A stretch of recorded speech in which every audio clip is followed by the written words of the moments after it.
নমস্কাৰ সকলোকে স্বাগত জনাইছো মোৰ ইউটিউব চেনেল টাইমছ অসম নিউজলৈ। আজি ভিডিঅ'ত আমাৰ অংগনবাড়ী কৰ্মী সহায়িকা বাইদেউসকলৰ বাবে খুবেই আজি ভিডিঅ'ত এটা বেয়া খবৰ ক'ব লাগিব, কিয়নো কেন্দ্ৰীয় বাজেটত নাই অংগনবাড়ী কৰ্মী সহায়িকাৰ মাননি বৃদ্ধিৰ বিষয়।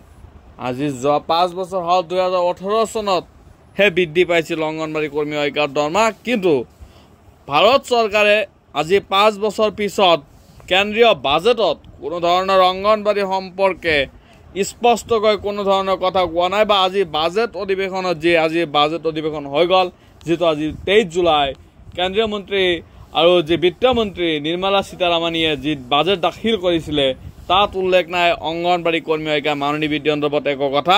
আৰু আপোনালোকে নিশ্চয় চাইছে যে এই অংগনবাড়ী কৰ্মী সহায়িকাসকলে দেশজোৰা মহাবিক্ষোভ কাৰ্যসূচীৰ লগতে 21,000 টকা ধাৰ্য কৰাৰ দাবী অৰ্থাৎ শ্ৰমিক সংগঠনকে ধৰি লেবাৰ ইউনিয়নৰ লগত বহিছিল, কিন্তু ভাৰত চৰকাৰে ইয়াৰ পিছতো কোনো ধৰণৰ অৰ্থাৎ নিৰ্মলা সীতাৰামণে বহিছিল যদিও যে শ্ৰমিক সংগঠনসকলৰ লগত বহিছিল যে কেনেধৰণৰ বাজেট প্ৰস্তুত কৰিব লাগে, কিন্তু শ্ৰমিক সংগঠনে দেখুৱাৰ দৰে 21,000 টকা ধাৰ্য কৰাৰ দৰে 1,000 টকা ইতিমধ্যে বাজেটত দাখিল কৰা নাই, যে বৃদ্ধি কৰা বুলি কোৱা নাই বা বাজেটত অন্তৰ্ভুক্ত হোৱা নাই অংগনবাড়ী কৰ্মী সহায়িকাৰ মাননি।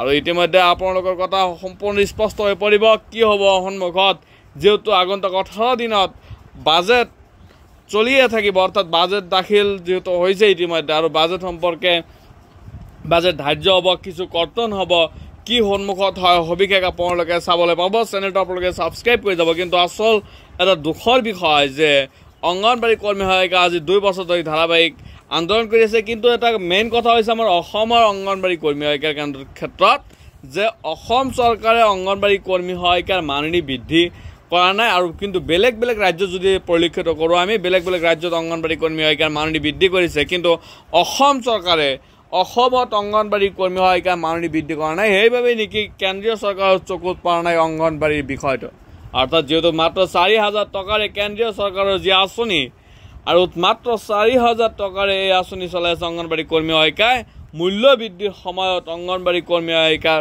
মাননি বৃদ্ধিৰ কোনো ধৰণৰ সিদ্ধান্ত গ্ৰহণ কৰা হোৱা নাই বা বিত্তীয় যিটো বাজেট অৰ্থাৎ কেন্দ্ৰীয় বাজেটত কোনো ধৰণৰ স্পষ্ট মতামত ইতিমধ্যে সন্নিৱিষ্ট হোৱা নাই বা WCD যিটো welfare and child development ministry আছে তাতো কোনো ধৰণৰ ইতিমধ্যে গ্ৰুপত পোষ্ট কৰা নাই যে অংগনবাড়ীৰ চেলাৰী বা অনাৰিয়াম ইনক্ৰিজ এনেধৰণৰ বা নিয়মীয়া কৰা।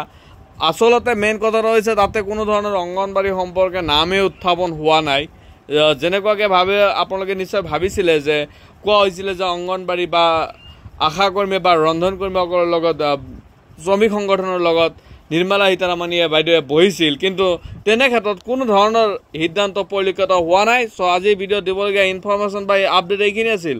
ভিডিঅ'টো আপোনালোকে কেনে পালে কমেণ্ট এটা কৰি জনাব আৰু আপোনালোকে ভিডিঅ'টো যিমান পাৰে ইমান বেছি শ্বেয়াৰ কৰি দিয়ক। বহুত বাইদেৱে আশা কৰি আছে অংগনবাড়ী মাননি বৃদ্ধি হ'ব, কিন্তু আপোনালোকে ইয়াৰ পিছত কি সিদ্ধান্ত ল'ব সেয়া হ'ব স্পষ্ট যে অসম চৰকাৰ হওক বা ভাৰত চৰকাৰ হওক অংগনবাড়ীৰ দুখত সঁহাৰি জনোৱা নাই বা এনেকুৱা ধৰণৰ এটা কথা চিন্তনীয় হৈ পৰিছে। কিন্তু বিষয়টো যে অংগনবাড়ী কৰ্মী সহায়িকা এতিয়া কি কৰিব লাগিব বা কি কৰিবলগীয়া আছে বা আন্দোলনে হওক বা যিকোনো এটা পৰামৰ্শ মতে আপোনালোকে আগবাঢ়িব লাগিব। বিভিন্ন ধৰণৰ যিটো আপোনালোকে ৰাজ্যিক সংগঠন অসম ৰাজ্যিক অংগনবাড়ী কৰ্মী সহায়িকা বা অসম অংগনবাড়ী কৰ্মী সহায়িকা সন্থা আপোনালোকে সন্থা যিহেতু বহুত ধৰণৰ সন্থা খুলিছে, কিন্তু আগন্তুক সময়ত আপোনালোকে কি কৰিব, আপোনালোকে একেলগ হৈ কাম কৰিলে নিশ্চয় আপোনালোকে এটা ভাল ফলাফল পাব। কিন্তু এতিয়ালৈকে অসম চৰকাৰ হওক বা ভাৰত চৰকাৰে কোনো ধৰণৰ সিদ্ধান্ত গ্ৰহণ কৰা পৰিলক্ষিত হোৱা নাই। আজি ভিডিঅ' ইমান আছিল। ভিডিঅ'টো কেনে পালে কমেণ্ট কৰি জনাব। Thank you. জয় অসম।